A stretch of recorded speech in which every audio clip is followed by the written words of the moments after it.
Hey, I'm Susan, And I'm Wendy. and we are here to show you one of the freezer prep meals, raspberry habanero meatballs. And they gave us the absolute easiest recipe there is. I don't know why that is. We're such good cooks. Yes. Both of us. Yes. Really good cooks.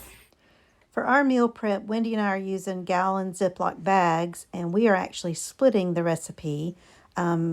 Susan will take half and Wendy will take half. And so if you have a friend that you can do meal prep with, you can share the seasonings and share some of the ingredients and split it up, especially if you have a smaller family. The ingredients of this are pretty easy. It's meatballs and sauce. That's it. Yeah.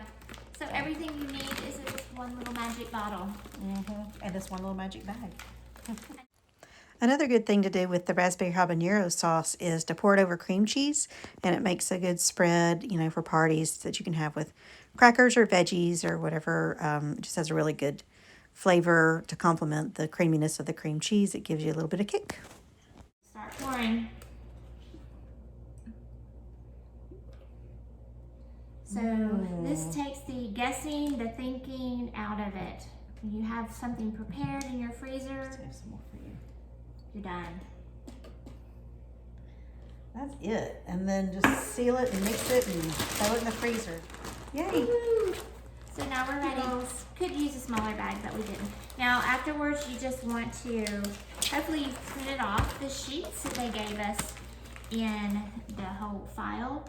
If not, let one of us know, let anybody know, and we can get that to you. But you print those off, you label it with your directions and the name, and I usually like to also put the date.